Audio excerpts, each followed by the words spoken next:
పార్థసారథి గారు చెప్పండి, ఏమిటి పొత్తుల మీద మీకు స్పష్టత ఉందా? ఇంతకీ చంద్రబాబు నాయుడు గారు కేసుల కోసం వెళ్ళాడా, పొత్తుల కోసం వెళ్ళాడా? అసలు మీకేమైనా సమాచారం ఉందా? అసలు మిమ్మల్ని అందరినీ పరిగణలో తీసుకుంటున్నారా లేదా కేంద్ర పార్టీ వాళ్ళు? కేసరి గారు, మీకు డిబేట్లో ఉన్న పెద్దలకందరికీ నమస్కారం. ఇప్పుడు మీరు చెప్పి, నేను ఉదాహరణకి మీరు చెప్తున్నటువంటి ఈనాడో లేకపోతే ఆంధ్రజ్యోతో లేకపోతే ఎల్లో మీడియా అని మీరు చెప్తూ ఉంటారు కదా, ఆ మీడియాకి వెళ్తే జగన్మోహన్ రెడ్డి గారు ప్రతిసారి పోయినప్పుడు, ఢిల్లీకి పోయినప్పుడు ఆయన కేసుల కోసం పోయినాడు అని ఎప్పుడు చెప్తూ ఉంటారు. ఇక్కడికి వచ్చి సాక్షి మీడియాలో ఎప్పుడన్నా కూర్చుంటే ఇప్పుడు చంద్రబాబు నాయుడు గారు కేసులు కోసం పోయినాడు అని చెప్తా ఉన్నారు. మేము చెప్పలేదు, మేము అనేది వాళ్ళు ఇంతవరకు చెప్పారు, ప్రచారం చేశారు, రకరకాలు. ఓకే, మేము అడుగుతున్నాం సరే, కేసుల కోసం వెళ్ళారా, పొత్తుల కోసం వెళ్ళారా అన్నది వైఎస్ఆర్సీపీ నాయకులు అన్నారు అనుకున్నాం. 2% చెప్పామండి, ఇలా అంటున్నారు అలా అంటున్నారు. ఏదైనా కూడా భారతీయ జనతా పార్టీ వాళ్ళు చెప్తే బాగుంటుంది. ఎందుకంటే అదే చెప్తున్నాను సార్. ఇప్పుడు మన ఆంధ్రప్రదేశ్ దురదృష్టం ఏంటంటే, మన పౌరుల దురదృష్టం ఏంటంటే, ఇటు రెండు ప్రాంతీయ పార్టీ నాయకులు కూడాను ఇద్దరి మీద కూడా ఆరోపణలు ఏమిటి, వీళ్ళ కేసుల కోసం పోయి ప్రధాని కాళ్ళు మొక్కుతున్నారనో, ప్రధాని అమిత్ షా గారి దగ్గరికి పోయి కేసుల గురించి మాట్లాడుతున్నారు. దురదృష్టం ఈ ఆంధ్ర రాష్ట్రానికి పట్టింది. ఇది చాలా దారుణమైన విషయం అని భారతీయ జనతా పార్టీ భావిస్తూ ఉంది. ఇది చాలా దురదృష్టం. రెండోది, పెద్దల విశ్లేషకులు గారు చెప్తాను, విశ్వసనీయ వర్గాల ద్వారా నాకు తెలిసిపోయింది అసలు అదంతా ఏం లేదంటే ఇదంతా ఏం లేదని చెప్తాను. ఎవరు విశ్వసనీయ వర్గాలు ఏం చెప్పట్లేదు, ఎవరన్నా చెప్పుకోవచ్చు అట్లా విశ్వసనీయ. ఇప్పుడు పత్రికల్లో నాగార్జున రెడ్డి గారిని మీరు నమ్మరా? ఆయన పేరు చెప్తే గానీ నమ్మరా? పెద్దలు ఆయన ఎందుకు నమ్మన్నారు? ఆయన పెద్ద మనిషి, ఆయన ఏదో మాట్లాడుతూ ఉన్నారు. ఆయన చాలా కాన్ఫిడెంట్ గా చెబుతున్నారు. సరే సార్, ఆయన కాన్ఫిడెంట్ గా చెప్పాలి. అంత ఎక్స్పీరియన్స్ ఉన్నప్పుడు కాన్ఫిడెంట్ గా చెప్పచ్చు, తప్పేమీ లేదు. ఇప్పుడు నేను కూడా కాన్ఫిడెంట్ గా చెప్తాను, మీరు నా అన్న ఒప్పుకుంటారా? ఒప్పుకోరు కదా.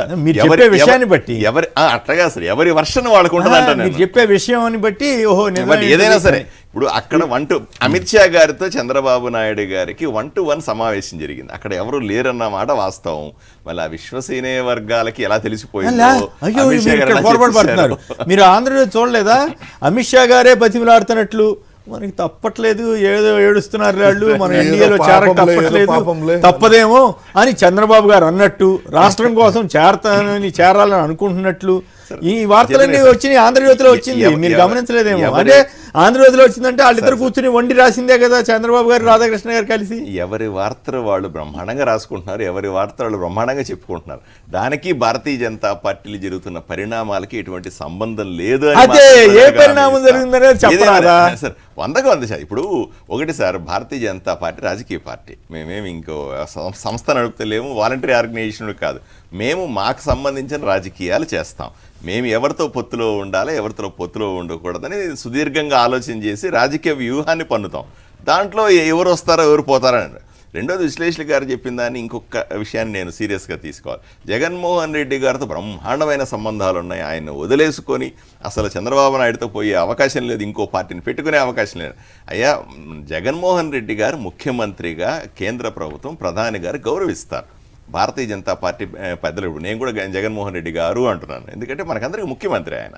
అలాగే ప్రధానమంత్రి గారు కూడా ఒక ప్రజల చేత ఎన్నుకోబడిన వ్యక్తిని గౌరవిస్తారు. ఆయన ఎప్పుడు అడిగినా అపాయింట్మెంట్లు ఇస్తారు. రాష్ట్రానికి ఏదైనా సాయం చేయాల్సి వస్తే మొట్టమొదటి సాయం చేయడానికి ప్రయత్నం చేస్తారు. అంతలో మాత్రాన జగన్మోహన్ రెడ్డి గారికి బ్రహ్మాండమైన సంబంధాలు ఉన్నాయి. అయ్యా, ఈరోజు నేను ఈ టీవీ సాక్షి స్పష్టంగా చెప్తామని చూడండి, మాకు వైఎస్ఆర్సీపీ పార్టీ అయినా తెలుగుదేశం పార్టీ అయినా ఈ రోజు వరకు సమదూరంలో ఉన్నాయి. రేపు పొత్తులు వస్తే నేను చెప్పలేను. అప్పటిదాకా ఇద్దరు సమదూరంలోనే పెట్టుకొని ఉంటాం. ఇద్దరితో కూడా ఎటువంటి రాజకీయ ప్రయోజనాలు మాకుండవు. మేము సొంతగా ఎదగడం. నిన్ననే పురంధేశ్వరి గారు చెప్తున్నారు స్పష్టంగా, అయ్యా పొత్తులు పెట్టుకునేదాకా మేము దాని గురించి మాట్లాడాల్సిన అవసరం లేదు. ఈరోజు మా దృష్టి అంతా కూడా పల్లెకు పోదాం అనే కార్యక్రమంలో భారతీయ జనతా పార్టీ ప్రతి కార్యకర్త కూడా పల్లెటూరులోకి వెళ్ళి అక్కడ మా పార్టీ కార్యకర్తలను బలోపేతం చేయడం. ఈ పాయింట్ బాగా చెప్పారు మీరు. కానీ చదివితే పార్టీ అగ్రనేతలు పొత్తులపై సమీక్షిస్తున్నారు, ఓకే, అభ్యంతరం లేదు. ఈ విషయంపై నాయకులు కార్యకర్తలు స్పష్టతతో ఉన్నారు. నేను గత కొద్ది రోజులుగా మీలాంటి మిత్రులు ఎవరు వచ్చినా కూడా అడుగుతున్నా, స్పష్టత ఎందుకు చెప్పండి, మాకు తెలిస్తే కదా స్పష్టత అని అంటున్నారు. మీరు కూడా బయటకు వెళ్ళినప్పుడు ఏమవుతుందని అంటారు. పొత్తులపై ఆధారపడకుండా ఇంటి పల్లికి వెళ్దాం అంటున్నారు. ఓ పక్కేమో ఎలక్షన్ ఇంకో నెల రోజుల్లో పెట్టుకుని పొత్తు ఉంటుందో ఉండదో తెలియకుండా, పొత్తు ఉంటే 175 మంది క్యాండిడేట్ని పెట్టారండి. వాళ్ళు ఏమంటారు మిమ్మల్ని? నిజంగా పెడితే గనక సార్ భారతీయ జనతా పార్టీలో ఉన్నటువంటి ప్రతి నాయకుడికి కార్యకర్తకు స్పష్టత ఉంది. అయినప్పటికీ కూడా నాలాంటి వాళ్ళు ఎందుకు పంపిస్తారు ఢిల్లీ అని దొరకకుండా చెప్పమని. మీరు ఎంత రెచ్చగొట్టినా రెచ్చిపోకూడదని అలాంటి వాళ్ళు పంపిస్తారు. ఆ విషయం మీకు అర్థం కావాలి. డ్రామా కాదు భలే వాళ్ళు సార్, అట్లాంటి మాట్లాడద్దు. చెప్పిన దాని అర్థం చెప్పా. రాజకీయంగా మా వ్యూహం మాకు స్పష్టంగా ఉంది, ప్రతి కార్యకర్తకు ఉంది. కానీ అది సరైన సమయంలో బయట పెడతామని మా పురంధేశ్వరి గారు చెప్తున్నారు, కేంద్ర నాయకత్వం చెప్తున్నారు, మేము చెప్తాం. సమయం రాని. ఇప్పుడు ఆయన అడిగారు, ఒక కీలకమైన పాయింట్ అడిగారు. సీఎం రమేష్ గారు చాలా ఆనందపడిపోతే నేనే అపాయింట్మెంట్ ఇప్పించానని చెప్తున్నారు. అంతే నా చెప్పింది. అంతే. ఉదయం 2 సార్లు నన్ను అమిత్ షా పిలిచేసేసి ఇట్లా బాబుని కలిపేద్దాము ఏంటంటే నేను క్లియర్గా చెప్పాను, బాబుని రమ్మని చెప్పాను, వస్తున్నారు. 2 రోజుల్లో ఒక బ్రహ్మాండమైన న్యూస్ వింటారు చూడండి. రాజ్యసభ ఎన్నికల్లో కూడా నేనే పోటీ పెడతానేమని చెప్పి ఎంత రాజ్యసభలో కూడా పోటీ చేస్తారు. రాజ్యసభలో ఒక సీట్ లేని సీఎం బీజేపీ. అంటే అతను ఏంటంటే కనుక సార్ టెక్నికల్ గా ఎక్కడున్నా కూడా జస్ట్ ఊరికి రాజ్యసభ రికార్డ్స్ లో అక్కడ మెంబర్ అయినా కూడా తెలుగుదేశం మనిషి కదా చంద్రబాబు పట్ల ఆయన ఉత్సాహం కాదు. మరి కీలకమైన పాయింట్ ఆయన ఇప్పించాడంటే దాని అర్థం ఏంటి? ఇప్పుడు నేను వైఎస్ఆర్సీపీ నాయకులు నేను స్పష్టంగా చెప్పేది, ఇప్పుడు ఇంత మీరు చేసిన సీఎం రమేష్ గారు భారతీయ జనతా పార్టీ నాయకుడు, ఈరోజు భారతీయ జనతా పార్టీలో ప్రముఖంగా ఉన్న నాయకుడు. ఆయన మీద వాడిన భాష మీరు విత్డ్రా చేసుకోవాలి. ఇంతకుముందు మాట్లాడినప్పుడు ఇంతకుముందు కోవర్ట్లు అంటున్నాడు, అభ్యంతరకర పదం. సరే పోన్లేండి, మీకు అభ్యంతరం భాష అసభ్యకరమైన భాష. పార్థసారథి ఉన్నారు, విష్ణు గారు ఉన్నారు, రఘురామ్ గారు ఉన్నారు. మిమ్మల్ని ఏ రోజు కూడా ఏంటంటే పేరుకి మీ పార్టీ అయినా కూడా ఎదుటి పార్టీ వాడికి సాయం చేసే కార్యక్రమంలో ఉంటారు. ఏదేమైనా సరే ఇప్పుడు ఆయన సీఎం రమేష్ గారు నాయకుడుగా ఆ రోజు కొన్ని మాటలు చెప్పాడు, దానికి కట్టుబడి ఉన్నాడు ఆయన. ఆయనే చేశానని అంటున్నారు, లేకపోతే ఏదో జరిగింది అంటున్నారు. కానీ ఏదేమైనా పొత్తుల విషయం మాత్రం తొందరలో వస్తుంది. సార్ ఇక్కడ ఇంకొక విషయాన్ని నేను ప్రజలకు చెప్పాలనుకున్నాను. మోదీ గారి విశ్వసనీయత, భారతీయ జనతా పార్టీ విశ్వసనీయత ఒక పార్టీతో పొత్తు పెట్టుకోవడం వల్లనో పెట్టుకోకపోవడం వల్లనో ఉండదు అని మాత్రం గట్టిగా చెప్తాను. పొత్తులు అన్నవి రాజకీయ వ్యూహంలో భాగం. ఎందుకంటే అది మా సిద్ధాంతం కూడా కాదు ఎవరికి కూడా. ఇప్పుడు ఎన్డీఏ ఉంది, ఎన్డీఏలో భాగస్వామిగా కూటమిలో చాలా పార్టీలు ఉన్నాయి.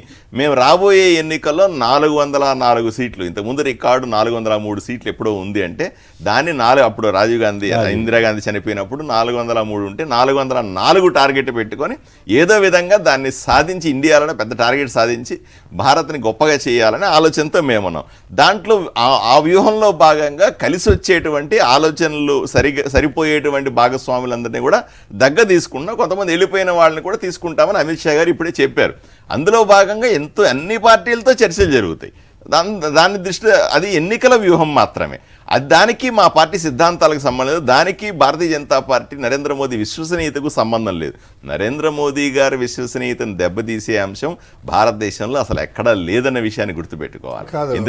మీరు అన్నట్టు కరెక్టే, మీరు రాజకీయ పార్టీగా పొత్తులు పెట్టుకోవచ్చు, గౌరవిస్తాం. కానీ ఏంటంటే కనుక మీరు అన్నట్టు భారతదేశంలో గొప్పగా ఉన్నట్టే ప్రధానమంత్రి నరేంద్ర మోదీ గారిని ఈ రామోజీరావు కానీ రాధాకృష్ణ కానీ బతిమాలుకుంటున్నారు బాబు గారిని. వాళ్ళ గౌరవాన్ని, మీ గౌరవాన్ని ఏంటంటే మీరు అన్నట్టు ఆకాశంలో ఉండేది భూమి మీదకి తీసుకొని వచ్చారు, దాన్ని మీరు యాక్సెప్ట్ చేస్తారా? ఒకటి సార్, నిజమేనా అనేటువంటిది మాకు సందేహం. అంటే భారతీయ జనతా పార్టీ అంత హీనంగా ఉందా అని ప్రజలు అనుకుంటారు.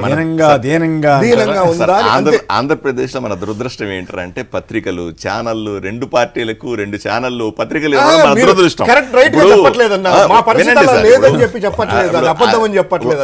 తెలుగుదేశం పార్టీకి అనుకూలంగా కొన్ని పత్రికలు ఛానల్ రాస్తుంటే, జగన్ పార్టీకి అనుకూలం, వైఎస్ఆర్సీపీ పార్టీకి అనుకూలంగా సాక్షి రాస్తాయి.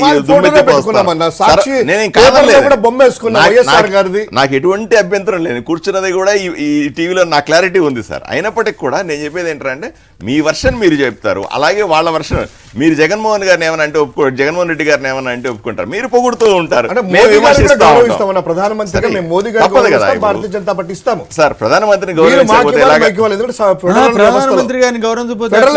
చంద్రబాబు గారు ఏమేమి మాట్లాడారు మీకు గుర్తులేదా? మళ్ళీ ఒకసారి చూపించమంటారా? దేశ ప్రధాని పట్టుకుని టెర్రరిస్ట్ అన్న ఏకైక నాయకుడు ఎవరు ఉంటే చంద్రబాబు గారు. మీరేసిన వీడియోలు జనాలకి